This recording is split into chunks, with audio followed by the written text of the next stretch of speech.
4 July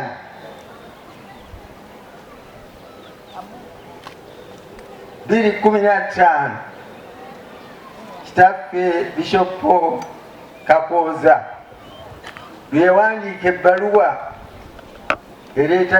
ereeta omugole wafano mu parish. Webali nnyo, webali eddala. Nze luli nasanyuka ate olw'okuba ffenna tusala lwera. Bannamasaka mwebali kujja Katonga oba mwayisemu Katonga oba mwayise Sembawule simanyi. Leero nagyo mwayise mwebali kujja, mwebali nnyo, mwebali eddala. Kale ate kadda bakulembeze baffe kaddala bali wano mwebale kutwagala n'engeri gye muyambyemu ekijaguzo ne bannaffe abalala. Kiri kitya kiryoke naye yakoze kinene ku mukolo guno. Ssebo webali nnyo, webali ddala. N'abalala abaparishes ezoogeddwako. Nze Lwanga Jjemba namumanya dda ate nenyongera omumanya ng'ali Kayunga. Musajja ayagala amasomero, ayagala abaana basome, era ye chaplain waffe wano mu Pontiano Ngondwe. Ababaddewo nga tulimu misa ey'okusaba Omukama atuwa olunaku luno olulamba twasabye era ndowooza alutuwadde, naye ennaku abadde agenda atuwaako kitundu ky'olunaku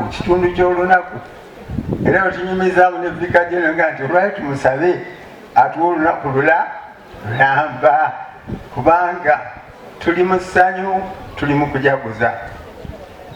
Nja kwagaliza ssebo Lwanga Jjemba ekirabo eky'obulamu. Mukama akwongere emikisa mingi okola omulimu gwe, kubanga yagamba nti genda olangirire amawulire agasanyusa mu nsi yonna. Naye ate Kangulumira okusinga emyaka 8 gy'omaze nga tuli wamu.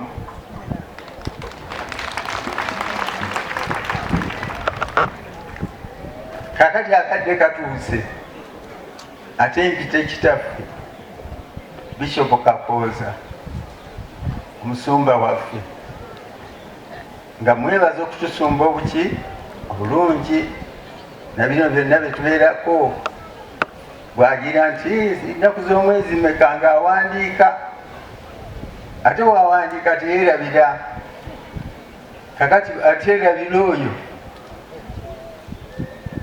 kitaffe mu Katonda gwempita ssebo. Engalo ezo ate nabagamba mukulu. Abantu ba Katonda mwenna balamusizza nnyo ne mbebaza olwa bino bye tulabako ne bye tunaalabako.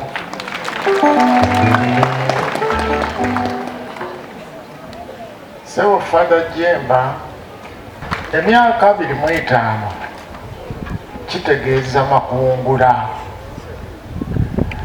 Abantu abali wano ge makungula go.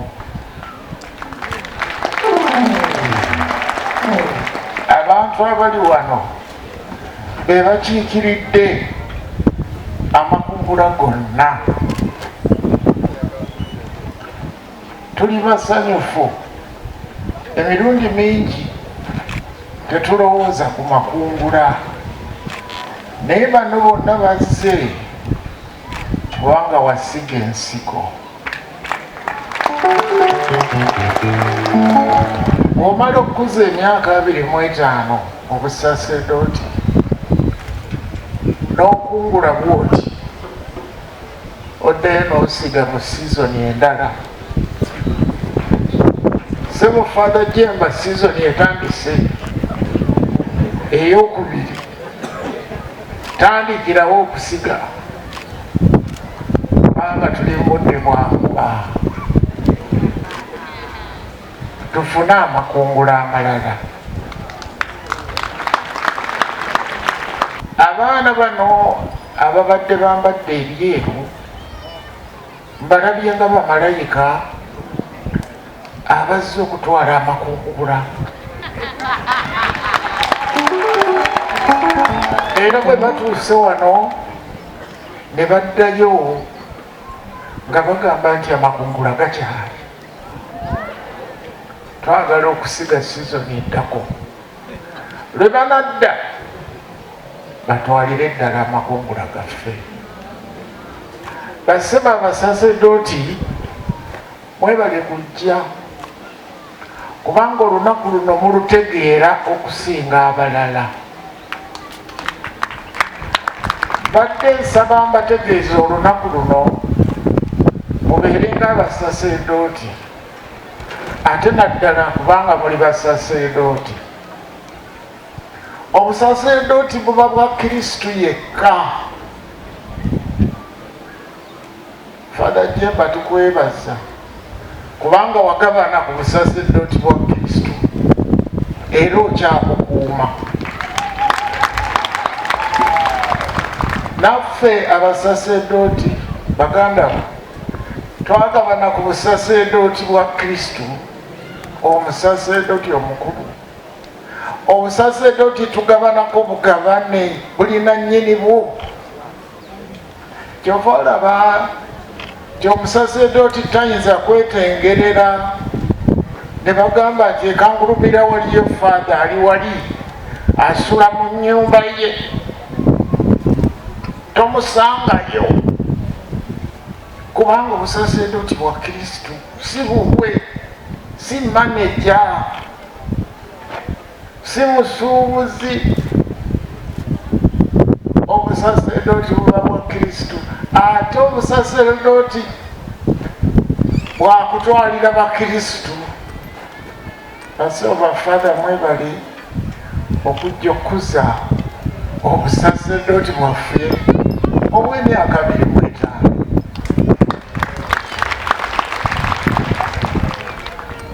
Basebo ne banyabo nga mmaliriza, obusaseredoti kyamagero. Yohana Pawulo omutuukirivu yagamba nti obusaseredoti kyamagero naye tabutegeera. Yakozesa ebigambo bino nti kyetukwatako tetukitegeera ne kyetwafuuka tetukitegeera. Mwebale nnyo okumpuliriza.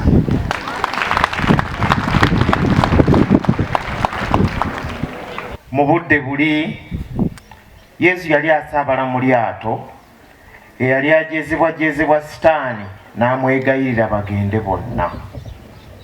Ye n'atamukkiriza, n'amugamba nti, genda ewammwe eri ababo obanyumize Omukama kyakukoledde nga bw'akusaasidde. N'agenda n'asooka okubuulira ab'e Dekapoli Yesu kye yamukolera. Bonna ne bakyewuunya. Ebigambo by'evvanjiri eno bikomye wano.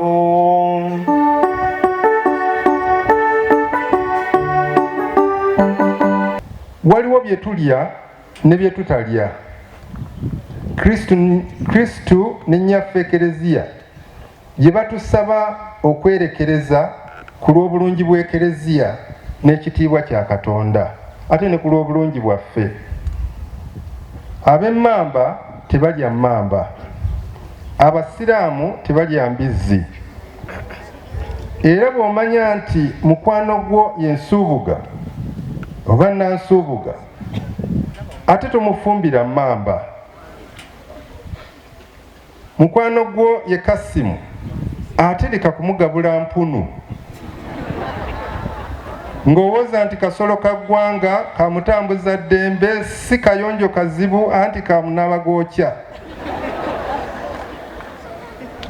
Ate wattu gy'akomya okubeera mukwano gwo, gy'oteekwa okukomya okumutangira by'azira oba ebimuzira. Wabula twagala okubeebaza mu ngeri y'enjawulo. Mwebale nnyo, mubadde beegendereza balungi nnyo mu kino. Mwongereze okwo. Omwana mwayigira bino. Omwana mu maka mwayigira okwogera, era olulimi olwogerwa awaka omwana ono lwajja okwogera. Leka kulowooza nti Father Jjemba ono obuntu bulamu yabusanga mu seminaariyo mwokka. Father Jjemba nze nali naye, yalina eddiini waffe, era olulonyo nensoma naye, mumanyi bulungi obuntu bulamu bwa Father Jjemba bwava dda nga tannayingira na mu seminaariyo, naye ng'abujja ku ki? Abujja mu bazadde, abujja waka. Mu maka mwetuyigire obuwulize, mwetuyigire obuwulize. Taata bw'ayogera, maama tamuddawo okumuŋŋoola nga n'abaana bawulira, ne maama kye kimu. Maama bw'agamba omwana, omwana akolerawo. Taata bw'agamba omwana akolerawo. Baaba bw'akugamba, omwana ow'ekika ekyo bw'ajja mu seminaariyo tetusanga buzibu, twongera kuzimbira ku ekyo kyajje mu maka mu bakadde be. Ekirala, abaana ennyambala ey'omu bantu bagiyigira mu maka nga balaba taata ne maama bakulu baabwe engeri gye bambalamu. Era tebakkirizanga mwana kufuluma bweru ng'ayambadde bukete.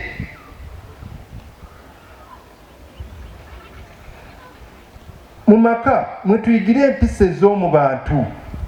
Mu maka mwetuyigire empisa ez'omu bantu. Ate omwana ayiga mangu nnyo, akwata mangu nnyo ng'akyali muto.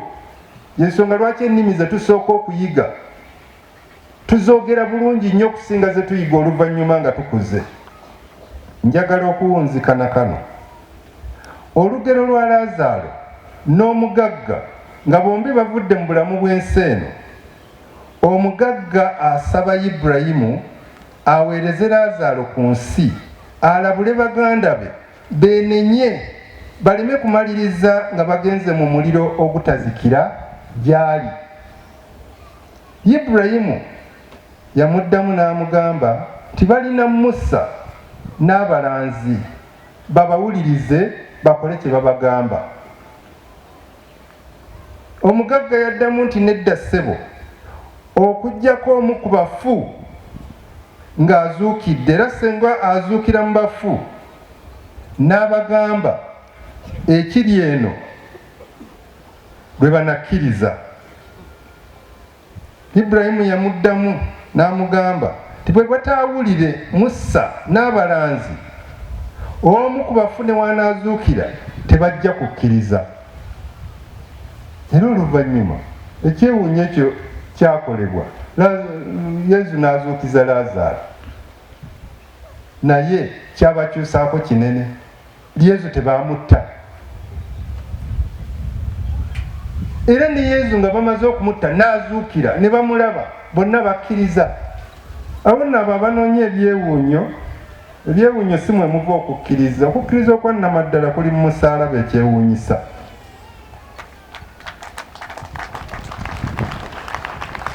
Father Jjemba n'abasaseredoti bonna be balanzi Ibulayimu be yayogerako. Namaze okulaga olugendo lwange yonna gye nvudde kwebaza. Kola ki? Nsookera ddala okwebaza omusumba wange Bishop Christopher Kakooza okundabirira, okunzijanjaba, okundyowa, okudyowa obulamu bwange obw'omwoyo, naddala ng'atutegekera ensirika eza buli mwaka. Ssebo Bishop Omusumba, nsiimira ddala. Mu ngeri y'emu neebaza omusumba eyawummula Bishop Matia Sekamanya eyampa obujankoni ate nampa n'obusaseredoti wali enamagunga sebo omuntusize yandibadde naffe olwaleero naye ate yafunyeeko obubaka obw'enjawulo bw'alina okukola. Neebaza omuyigiriza omukulu Father Eugene Safari sebo weebalire ddala weebale nnyo weebale nnyo. Father Eugene Safari ansanga nnyenga nga ndi mu senior 2 yayingira senior 1 bavubuka ne baagala nnyo mutizinga olwokuba yali muwanvu nnyo bwati nga temumukwatako era tebaddayo mukwatako. Safari oyo tuzze tutambulira awamu okuviira ddala ennyenga ate n'okutuusa kaakano. Neebaza Father Nsubuga, Father Paulo Nsubuga ne Father Natoyi Kigundu abafumbiridde wamu ne Father Olakira okutulabirira e Kayunga gye mbadde. Neebaza Father Alex Mugalasi eno nga bwagani namusomesaako e Kayunga eyo nga ntandiikiriza omulimu gwange ogw'obusaseredoti wamu ne banne bangi webali wano. Mwebale Faza webale kutuliisa ekigambo ekirungi. Neebaza abasaseredoti bannange mwenna okuviira ddala mu seminariyo ento Enswanjere, Nyenga, Sentimbaga abazze bantendeka ate n'okumbuulirira obulungi. Neebaza baganda bange abasaseredoti naddala mu ssaza lino ery'e Lugazi babwana mukulu bange bezze ntambula nabo mu payisa ez'ettaano mu myaka gino 25. Mwebale nnyo bannange mwebalire ddala okunfuula omusaseredoti. Neebaza nnyo bazadde bange baganda bange bannyinaze abooluganda mwenna mwebale kujja mwebale kubeerawo ate mwebale n'okundabirira. Nsembyayo okwebaza bwana mukulu Kangulumira Parish, Reverend Father Maurice Kigoye ne Father Gaston Wafula n'olukiiko lwa Parish Executive, abakulembeze b'ebisomesa, obubondo, amagezi ge muzze mutuwa, obuyambi bw'essente n'emmere, mwebale nnyo mwebalire ddala. Abantu ba Katonda mwenna abawagidde enteekateeka z'omukolo zino ab'Essenta, Mukono, Kayunga, Naminya, Mbiko, Naggalama, Nyenga Parish, mikwano gyange mwenna mwebale nnyo mwebale okutuwagira. Nsembyayo okwebaza abaana bange ab'ensuube ababadde wano. Omukulu Lwanga Jjemba ye teyeemanyi, fe baweereza fe tumumanyi. Omukulu omuyigiriza byayogedde ekisa obuntubulamu obwetowaze n'eggonjebwa bijjudde omukulu oyo. Twebaze Katonda eyamutuwa. Lwanga Jjemba ye muntu aweereza Katonda we n'obwesimbu okumala emyaka 25. Ekyo si kyangu era tuzze omujjagulizaako kubanga ebbanga lyamaze nga aweereza Katonda abadde mwesimbu. Era nsaba abaana abato omuyigire ku kikolwa nga kino, omuntu okwewaawo kuva mu buto bwe omubiri gwonna n'agubanga gwadde Katonda n'asaavinga nga tatidde ng'ateerekereza byonna eby'ensi. Ekyo si kyangu. N'ekyo neebaza bonna abamukwatiddeko ate nsaba tutambulire mu bwa Katonda. Ensi etaliimu Katonda eba ntabangufu. Oba tuweesigamye Katonda tosobola kuba successful mu byokola byonna. Era neebaza Lwanga Jjemba okuteekawo ekijaguzo nga bwe kiti. Nsaba ne bafaaza bonna bw'obanga wezadde emyaka 10 jaguzaamu kubanga obwafaaza obukulembeze ng'osaze obulamu bw'oda okusaavinga Katonda si kintu. Nsaba abazadde abalina abaana abawala n'abalenzi obujjumbire nnyo okubalaga Katonda. Tuddemu enkola yaffe ya sapuli. Buli lwaggulo twakuŋŋaananga ne batata baffe ne bafukamira tusaba sapuli, ne tusaba ekitambiro kya mmisa mu maka gaffe, ne tusaba ne tukola obufumbo obutukuvu. Abantu basiseetuse nnyo era obufumbo ennaku zino bwafuuka gadibenga lye naye tuddeyo wa Katonda tuddemu tukuze obufumbo bwaffe tuddemu tukole ennono za empagi za Katonda esatu ku lwa paati limu ane mwoyo mutuukirivu era nsaba abazadde abali wano bonna bayigirize abaana baddeyo ku nnono yaffe ey'amasakaramento gaffe gonna amasakaramento gaffe 7 tube nga tugajjumbira batisimu konfirmansiyo gonna tugafollowing emyaka 25 mu busaseredoti Essebo. Kiki muli kyosinga okwenyumiriza mu buweereza obw'obusaseredoti? Era ekyokutya abo abalala bakugituukako. Kyensinze okwenyumirizaamu gwe mukwano gw'abantu gwe bandaze naye nga kiva ku buweereza obulungi okwogera okubulungi okubakumakuma awamu ate n'okubayamba. Fanza tuwulidde nga buli muntu yenna avaayo agamba nti oyagala nnyo okulaba nga abaana b'eggwanga lino lisoma omutima ogwo. Ffenna twandibadde bwe tutyo kubanga bwe tuyigiriza abaana abato n'abakulu eggwanga liba likulaakulanye. Tetukitegeera ne bwe kiba tetukoma okuyigiriza abaana ne bagenda basoma ne beeyongerayo n'eggwanga gyerema okukulaakulana mu kuyiiya okuba n'emirimu okusingayo tutabayigiriza ne badda mu byalo ne bafuuka ababbi bafuuka abakondo. Ekyo kyenjagala ennyo abaana basobole okulaba nga tubayigiriza amagezi ate n'empisa ennungi. Faza wojaguliza Essebo.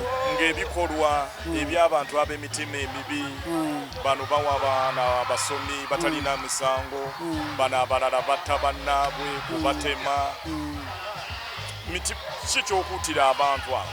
Kwegamba Mukama waffe Yesu Kristo yabeerawo era waliwo sitaani era sitaani ng'ayigganya abantu awo no sitaani tavangawo ensonga lwaki omulimu omukulu gwe yatutuma kulwanyisa sitaani kufugaza sitaani abo bajjudde ebikolwa bya sitaani butemu bulimba bubbi corruption eyo byonna bikolwa bya sitaani temuli kwagala temuli buweereza.